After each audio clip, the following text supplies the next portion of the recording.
오늘 주신 하나님의 말씀은 로마서 6장 3절로 9절까지 말씀입니다. 오늘 주신 말씀을 통해서 부활의 삶을 살자라는 제목으로 하나님의 은혜가 충만하시기를 바랍니다.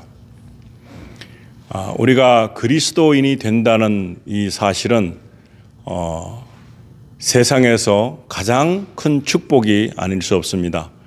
오늘 저희들의 삶이 부활의 삶이 되기를 축복합니다. 오늘 주신 이 말씀을 통해서 어떻게 부활의 삶을 누릴 수 있으며 그 부활의 삶을 살 수 있는지 말씀을 통해서 한번 보기를 원합니다. 교회를 다니고 또 어쩌다가 예수를 믿게 되고, 그런데 대다수는 교회를 다녀도 예수를 잘 믿지 못합니다. 왜 그런가 하면은 걸림돌이 많이 있기 때문에, 그리고 선택받은 사람이라고 하는 이스라엘 백성들조차도 하나님을 믿게 되는 데 있어서는 의문도 많았을 뿐 아니라 힘이 든다는 사실입니다. 그래서 왜 힘이 드는가 하면 하나님께서 주시는 계명, 다시 말하면 율법, 이것들을 통해서 어떨 때는 이것이 하나의 걸림돌이 되어서 믿음을 가지기에 힘들다 하는 것입니다. 그런데 이스라엘 백성들에게 나타나신 예수 그리스도, 우리 주님은 이스라엘 백성들 하나님의 선민이며 하나님의 사람이라고 자처하지요. 그런데 그 율법과 계명에 이해를 못해서 그 사람들은 거기에 올가미가 되어서 삶의 힘겨움을 가지고 있습니다. 그래서 그들은 열심히 믿으려고 하는 그 과정 속에서 하나님을 잘 이해하지 못하고 율법을 주신 그 이유조차도 잘 알지 못했습니다. 그래서 그들은 율법을 지키는 척 했을 뿐이지 율법에 대한 그 원인이 되는 하나님의 사랑을 잘 깨닫지 못했다는 사실입니다. 율법을 모르는 사람들, 다시 말하면 아직도 믿지 않는 사람들, 그런 사람들은 율법이 있는지조차도 모릅니다.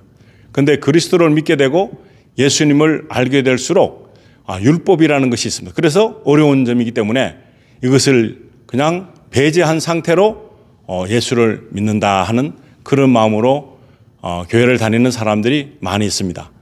그렇다면 예수님께서 하신 말씀처럼 율법주의적인 삶을 가지는 사람도 있고, 거기에 반해서 율법은 좀 제껴두고 그냥 믿는 것, 무조건 믿는 것, 이런 것을 선택하는 사람들이 많습니다.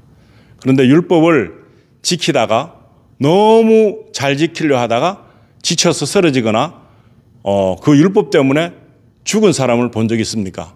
들은 적이 있습니까? 없습니다. 왜냐하면 그렇게 할 수도 없을 뿐더러 율법을 통해서 죄를 발취하는 것입니다. 죄가 무엇인지를 가르쳐 주기 위한 목적으로 하나님께서 이것은 죄다, 죄는 하나님과는 가까이 할 수 없다. 그래서 하나님을 믿게 되면은 죄인 것을 인식하고 난 뒤에 그 다음에 그 죄를 도말하시게 되고, 그 죄를 통해서 이제는 속박에서 벗어나는 자유함을 주시기 위한 목적이지, 율법을 오해하면은 이건 굉장히 힘든 건데 어떻게 이렇게 지키라고 하나님께서는 율법을 만드셨나요? 율법을 만들지만 않았어도 얼마나 쉽게 예수를 믿게 될 것이고 하나님의 사람이 됐을 텐데 하는 의문이 생기죠.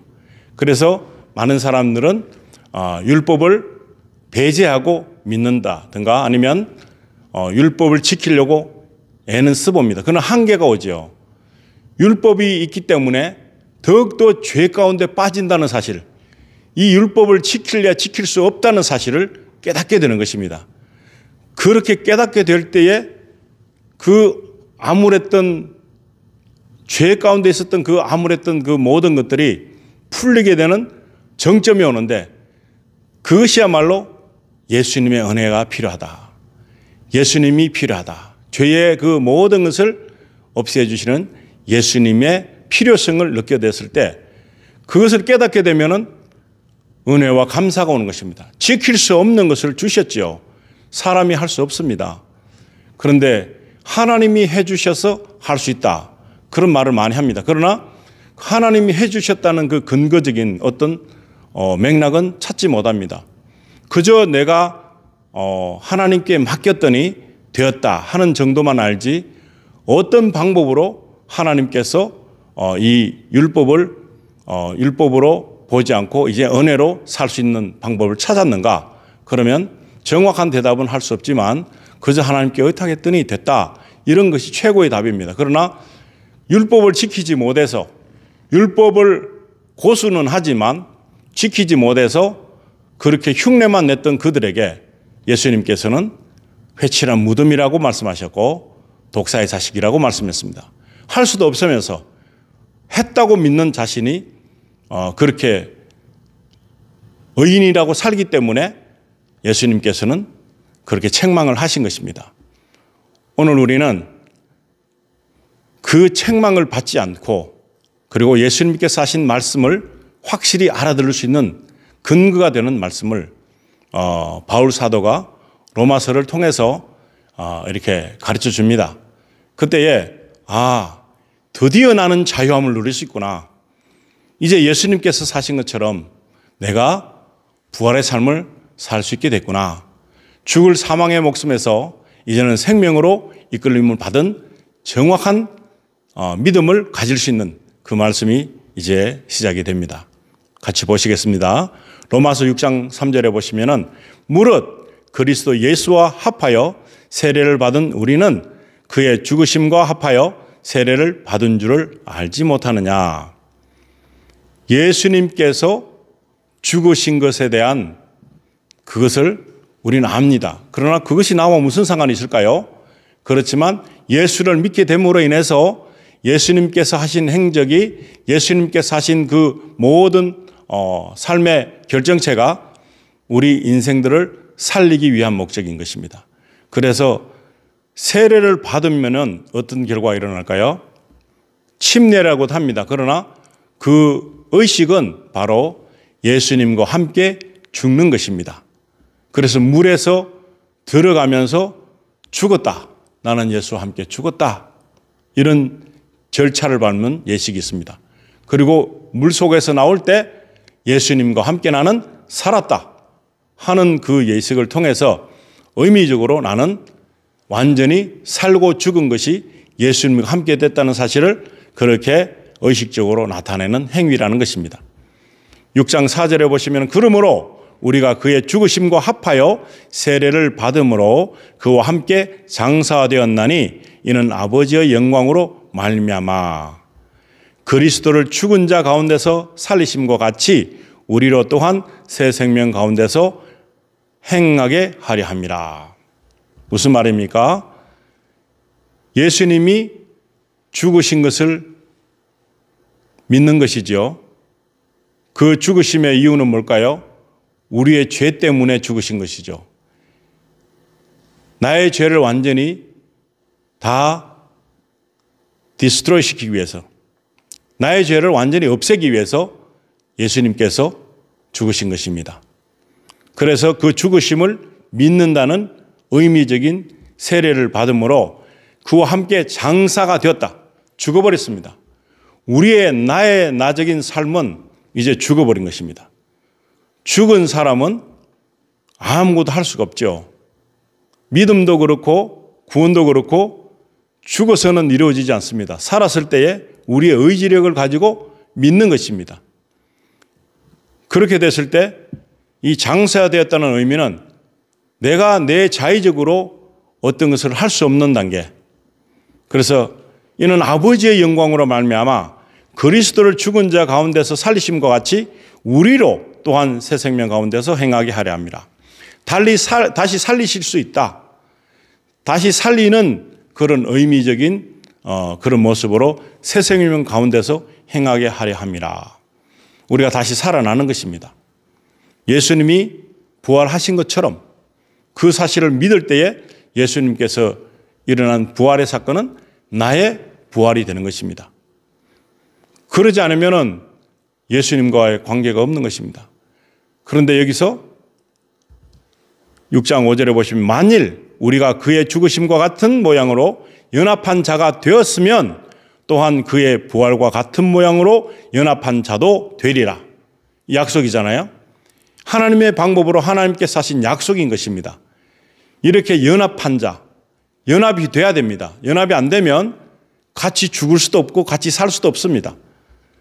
그렇기 때문에 그의 부활과 같은 모양으로 연합한 자도 된다고 성경은 분명히 말하고 있습니다. 그래서 6장 6절에는 우리가 알거니와 우리의 옛사람이 예수와 함께 십자가에 못 박힌 것은 죄의 몸이 죽어 다시는 우리가 죄에게 종노릇하지 아니하려 함이니. 어디에 속해 있습니까? 내가 죽었기 때문에 이제는 예수께 속해 있습니다. 예전에 죄의 종노릇했습니다. 죄 가운데 살았습니다. 그런데 이제 예수님을 믿음으로 통해서 새 생명을 얻었고 새 사람이 되었을 때는 그 사망의 죄에서 빠져나온 사람이 된 것입니다. 그런데 그렇지 않고 나는 계속 회개할 것이 많아요. 회개할 것은 있습니다. 죄를 아직도 짓고 있기 때문에. 그러나 죄의 속함은 계속해서 이루어지는 것입니다. 예수님께서 죽으신 것이 그냥 우리의 그 작은 죄 하나만을 위해서 죽으신 것이 아니라 나의 모든 죄를 다 없애주신 것을 믿어야 되는 것입니다. 그래서 우리가 죄의 몸이 죽어 다시는 우리가 죄에게 종노릇하지 아니하려 함이니. 죄에게 종노릇 할 수 없습니다. 이제 은혜 속에 들어와서 사는 사람은 죄에 계속해서 머무를 수가 없습니다. 죄에 계속해서 머무를 수 있으면은 좋겠건만 그냥 예전으로 사는 거죠. 옛사람으로. 근데 죄의 종이 되지 못하는 것은 은혜가 죄의 크기보다 더 큰 것입니다. 죄라는 것은 어떤 부분에 있어서는 일시적이고 어떤 부분에 있어서는 욕심이고 어떤 부분에 내 가지고 있는 그 흠집이지만 그것이 완전히 소멸되는 데까지는 죽어야 되는 것입니다. 죽어버리면 완전히 달라지는 것입니다. 그래서 내 옛사람으로부터 죽어라는 것입니다. 우리 몸이 그냥 확 죽는 것이 아닙니다. 내 옛사람의 습관과 내 습성과 양심과 마음이 옛사람으로 갖고 있던 그때와는 달라지는 모습을 가지고 새롭게 되는 것입니다. 그랬을 때 죄하고는 관계가 없습니다. 은혜 속에 있습니다. 율법도 나에게는 그렇게 큰 문제가 되지 않습니다. 율법은 나에게 너는 하나님을 벗어나거나 하나님께서 계획하신 이 일에서 관계가 없으면은 이거는 죄다. 죄이기 때문에 죄를 알려주는 목적으로 율법이 있는 것입니다. 그리고 지키지 못하는 것도 알고 계십니다. 완벽한 의인이 아니기 때문에 죄의 몸을 입고 있기 때문에 이것을 죄를 안 짓는 완벽한 의인으로 예수님처럼 그렇게 될 수가 없습니다. 그렇기 때문에 지키지 못하는 것을 알고 계심에도 불구하고 너희 힘으로는 되지 않는다. 하나님의 능력으로만 되지 우리 힘으로는 율법을 지켰다. 나는 율법을 완성했다. 안 됩니다. 예수님께서는 나는 율법의 완성이라 그랬습니다. 그러나 율법을 폐할 수 있느냐? 안 폐한다 그랬습니다. 1.1획도 변하지 않고 예수님 모시는 그날까지도 영원토록 이 율법은 그대로 있습니다. 그래야지만이 아직도 죄 가운데 있는 사람들이 죄를 알게 되는 것입니다. 그리고 하나님의 필요성을 알게 되는, 하나님의 존재 가치를 알게 되는 것입니다. 그래서 예수님이 은혜의 구원자가 되는 것을 믿게 되는 것입니다. 많은 사람들은 종교를 가지고 있습니다. 그러나 그 사람들이 가지고 있는 것은 맥락이 무엇인가 하면은 현세에서 어떻게 하면 잘 살아볼까? 아니면 내가 마음의 평정을 찾아볼까? 그런데 의존하는 자체가 좀 무리인 것 같지만 그래도 사람이 가지고 있는 종교성 때문에 어떻게 하든지 내가 믿는 구석이 필요하다. 나의 안식처가 필요하다. 그래서 종교적인 것에 들어가게 되는 것입니다. 그러나 우리는 그런 길과는 틀립니다. 어떤 것이 틀리는가 하면은 해결책이 나왔습니다. 해결책이 없으면은 우리도 아무런 도움을 못 받고 허송세월만 보내는 그런 사람 중에 한 사람이 될 것입니다. 그러나 해결책이 바로 길이요 진리요 생명이신 예수라는 것입니다. 예수님은 우리에게 길이요 진리요 생명인데 어떻게 길이요 진리요 생명인가 하는 것입니다. 그것은 죄를 완전히 없애버리는 것입니다. 많은 사람들은 I believe God 합니다. I believe God은 내가 성경을 믿는다 하는 말이고 I believe in God 하면 I believe in God 하면 나는 하나님의 존재를 믿는다 하는 것입니다. 많은 사람들은 I believe God 나 하나님을 믿는다. 뭔가 있겠지. 성경을 믿는다. 그래도 뭔가 좋은 말이 있겠지. 이렇게 생각합니다. 그게 아니고 우리는 어떤 것인가 하면 I believe God, I believe in God입니다. 그래서 하나님의 존재를 완전히 믿는 것. 내가 하나님의 존재를 믿지 않고서 성경을 보는 것과 내가 하나님의 존재를 인정하고 보는 것과의 차이는 엄청나게 틀린 것입니다. 그래서 이제는 죄에게 종로로 타지 않습니다. 죄는 나와 무관하게 되는 것입니다. 난 죄를 알았어요, 이제. 그래서 예수님을 알았기 때문에 우리는 죄인이지만 나는 예수님이 주시는 은혜를 받았기 때문에 죄를 없애지기도 하고 생명의 주인이신데 이게 무슨 문제가 되겠습니까? 그런데 죄지면은 자책이 굉장히 오겠죠. 그리고 옛사람으로 돌아가고 싶은데 돌아가지 못합니다. 은혜 속에 사는 사람들은 그 옛사람, 죄의 그 어떤 것에 대해서 그냥 아무런 느낌이 없고 그 은혜가 너무 크다 보면 죄가 그냥 하찮게 보일 수밖에 없습니다. 그 죄가 하찮은 사람에게 죄를 거머쥐죠. 너 옛날에 이렇게 했잖아. 그런데 그것이 그렇게 큰 비중으로 나에게 존재 가치를 느끼지 못하게 합니다. 그 죄의 존재가 나에게 들어와도 과거에 죄가 없는 사람은 없죠. 많이 있죠. 거짓말한 거. 그 다음에 나를 세우기 위해서 남에게 그냥 거짓 증거한 거 엄청 많죠. 욕심내고 탐욕인 거 많죠. 그러나 그것이 은혜 속에 사는 나에게 지금 그것은 큰 영향력을 끼치지 못하는 게 내가 가지고 있는 이 은혜는 너무나 큰 것입니다. 너무나 큰 것이기 때문에 이 아주 작은 것들은 그냥 손에 묻은 그 티끌 같은 털어버릴 수 있는 것, 그 정도밖에 안 됩니다. 그런데 거기에 매여 살면 안 되겠죠. 그렇게 매여 살면 부활의 삶을 경험할 수 없습니다. 로마서 6장 7절에 보시면 이는 죽은 자가 죄에서 벗어나 의롭다 하심을 얻었습니다. 이제 죽어버렸잖아요. 그런데 죄에서 이제 벗어나 버렸습니다. 이제 우리는 하나님의 은혜 때문에 예수님이 죽으시고 다시 살아나신 것 때문에 그것을 믿는 자가 볼 때는 죽은 자가 죄에서 벗어나서 어렵지는 않습니다. 그러나 어렵다 한다고 쳐준다는 것입니다. 어렵다고 쳐줄게. 예수 때문에 어렵다고 쳐줄게 하는 것입니다. 그런데 6장 8절에는 만일 우리가 그리스도와 함께 죽었으면 또한 그와 함께 살 줄을 믿노니 예수 믿는 사람들의 특징은 뭐냐? 죽어야지 사는 것을 아는 사람은 죽었다면 다시 산다는 것입니다.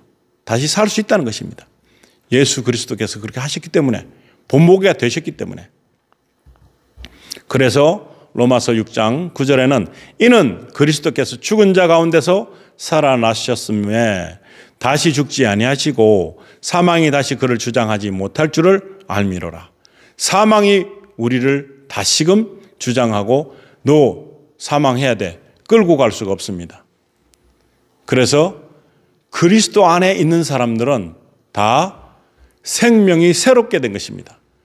다시 한번 생각해 볼 필요가 있는 것은 그 중에 많은 사람들이 있죠. 나사로가 죽었다가 살았죠. 그리고 많은 사람들도 예수님께서 살리셨습니다. 제자들도 죽은 자를 살린 경우가 많이 있습니다. 그 죽었던 자가 살아났을 때 삶은 어떨까요? 이 세상이 달라져 보이겠죠. 이 세상이 달라져 보입니다. 새롭게 보이는 것입니다. 그리고 어떠한 환경에 있더라도 내 존재가 다시 세워졌습니다. 나다운 인식도가 다시 세워졌어요. 예전에는 가치가 없었습니다. 세상적인 가치로 내가 돈을 얼마 버느냐, 내 위치가 어떠냐, 나의 배운 과정이 어떠냐, 그것으로 잣대가 되었던 사람들이라 할지라도 하나님의 사람이 된 이후에는 특별한 값어치가 안 매겨졌습니다. 예수께서 살리신 자, 예수께서 자기 몸을 버리시면서까지 살리신 귀한 존재, 그런 귀한 존재입니다. 나사로가 다시 살아났을 때 어땠을까요? 너무나 감격이었겠죠. 그리고 너무나 새로웠겠죠. 그리고 우리가 그리스도 안에서 옛사람이 죽고 다시 사는 그런 엄청난 결과가 다시 재인식이 된다면 매 순간순간이 내가 무엇을 하든 간에 즐겁습니다. 그리고 의미가 세상적인 것은 없다 할지라도 나는 행복합니다. 왜 그런가 하면은 하나님의 능력과 함께하기 때문에, 예수님의 영 성령이 나와 함께하기 때문에 나의 삶은 지금 땅에서 살고 있지만 예수님과 함께하면은 천국인 것입니다. 예수님은 우리를 그렇게 살기를 원하십니다. 우린 욕심이 많죠. 많이 있죠. 재산을 모으는 욕심, 부유하게 되고 싶다. 내가 사람들 앞에 돋보이고 싶다. 명예욕. 그리고 내가 정말 잘나 보이는 그런 사람이 되고 싶은 것이 우리 사람들의 원초적인 목적이 되는 것입니다. 근데 사람에게는 자기 분량이 다 있습니다. 그리고 내가 바라고 원했던 것이 하나님께서 주시고자 하신다면 그 바라고 원했던 것을 가질 수 있습니다. 그러나 내 자의적으로 욕심을 가지면 안 된다는 답이 나오죠. 하나님께서 우리가 기도했던 모든 것을 들어주셨다면 우리는 어떻게 됐을까요? 이 세상은 너무너무 혼잡하게 됐을 것이고 사람들에게 있는 모든 생각을 다 저절로 들어주는 현상이 생겼으면 진작에 멸망이 왔을 것입니다. 내가 싫어하는 모든 사람을 일시적으로 죽일 수 있고 내가 좋아하는 것을 다 가질 수 있고 그렇게 됐겠죠. 그것이 과연 좋은 삶이 되겠습니까? 허망한 삶이 됐겠죠. 내 욕심대로 따라갔다면 비참하게 됐겠죠. 근데 하나님 앞에 구해보시기 바랍니다. 내가 욕심을 내서 너무나 아름다운 여자를 봤다. 흑심을 품고 와, 저 사람 좋다. 그런 생각을 했을 때 제재가 있겠죠. 어떤 제재를 했을 것 같습니까? 저 남자 너무 멋있다. 와, 정말 내가 너무 멋있다. 한 하루만 살아봤으면 좋겠다 하는 사람도 있을 것이고 내가 부자가 돼서 엄청난 부유함을 가지고 내가 누렸으면 좋겠다 하는 그런 바람도 있었겠죠. 근데 저도 그런 마음을 가질 때가 많았었죠. 안 그런 사람이 없잖아요. 그랬을 때 하나님의 응답은 이겼습니다. 네 몫이 아니다. 저에게 분명히 응답해 주셨어요. 네 몫이 아니다. 내 몫이 있구나라는 깨달았습니다. 아, 내 몫이 있구나. 하나님께서 다른 방법으로 얼마든지 저에게 깨우쳐 주실 수도 있는데 불구하고 네 몫이 아니다라는 음성을 들려주셨어요. 아, 그렇구나. 사람마다 다 몫이 있구나. 그 몫을 관리도 못하면서 남의 것이 다른 사람 것이 많아 보이고 남의 밥에 콩이 커 보이고 이런 것이 사람의 마음이구나 하는 걸 깨달았습니다. 그랬을 때에 아직도 부족함을 느끼고 살고 있다. 나는 더 필요하다. 나는 더 많은 것을 원하고 있다 하는 것은 천국의 삶을 살지 못하고 있는 삶이 바로 그런 삶이 아닐까 생각합니다. 왜 그런가 하면은 천국에 가서 산다고 가상을 하면 원하는 게 뭐 있겠습니까? 하나님과 같이 있으면 되는 거죠. 그런데 많은 사람들은 여기서 기도하는 모든 것들이 보면 더 많이 원하고 필요로 하고 있다는 사실입니다. 그런데 그것은 어쩌면은 내 몫이 안 될 수도 있습니다. 우리가 육신을 벗고 천국에 가는 날에 모든 것이 있겠죠. 필요한 것이 없겠죠. 내가 구하는 것은 우스운꼴이 되는 것이죠. 제가 어릴 때 만약에 작은 자동차, 장난감을 갖고 싶었다면 그것을 너무 갖고 싶었는데 장성할 때까지 못 가져가지고 어른 돼서 장난감 하나 자동차 사가지고 막 놀고 있으면 이 정상입니까? 하나님 나라에서 보면 하나님의 시각에서 보면 그런 것과 비슷한 것입니다. 너무나 아니란 거 이건 모르겠어요. 어떤 놀이나 어떤 것에서 필요할지는 모르지만 지금 우리들에게 장성한 어른들에게 장난감 인형이나 장난감 차를 사주면 좋아할 사람이 몇 되겠습니까? 나를 뭘로 보는 거냐 이거. 내가 애기도 아닌데 왜 이런 걸 사와서 할 수도 있겠죠. 그런 것처럼 우리가 지금 구하는 것이 어쩌면은 하나님 보실 때에 별로 소용없어 보이는 거. 옛날에는 있을 법한 그런 이야기지만 지금으로 봐서는 별로 소용이 없는 것들을 구하고 있지는 않는가. 그리고 내 안에 있는 기쁨은 어떤 타인적인 나 외에 다른 어떤 존재들로부터 기쁨을 받기를 원하기 때문에 나에게 온전한 기쁨이 자리 잡지 못하고 있습니다. 나에게 정말 기쁨이 되려고 한다면 나는 다시 살았다. 그리고 영원히 죽지 않는다. 예수님께서 하신 말씀이 성도들이 죽지 않잖아요. 잔다고 말씀하시잖아요. 그리고 예수님이 십자가에서 돌아가시고 난 뒤에 일어난 사건이 뭡니까? 무덤이 짜개졌어요. 막 사람이 태어나서 그 죽은 사람이 막 나왔다는 겁니다. 그 무슨 이야기입니까? 주님이 오시는 것을 죽었던 많은 사람을 또 무덤을 깨고 부르신다. 그런 부르심이 있다는 사실입니다.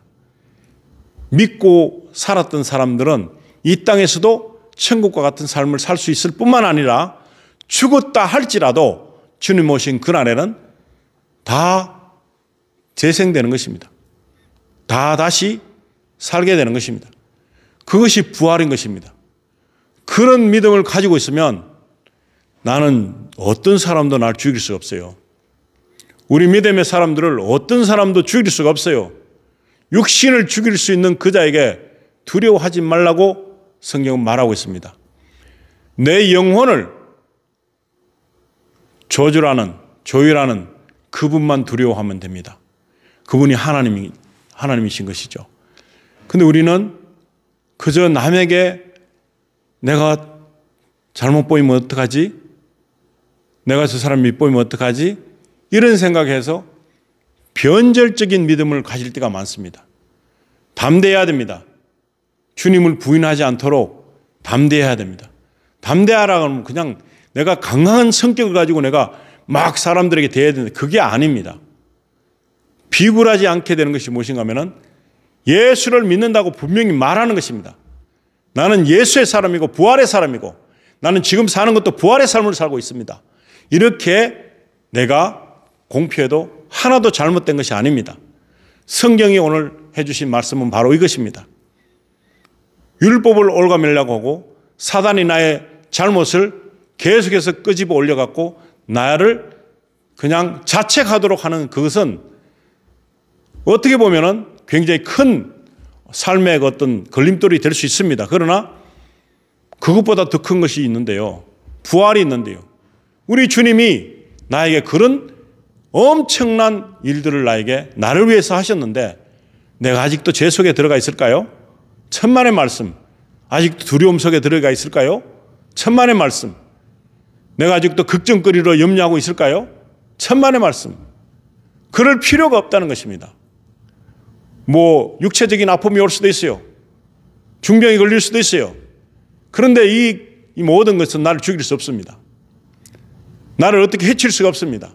나는 부활의 삶을 가졌기 때문에 그렇죠.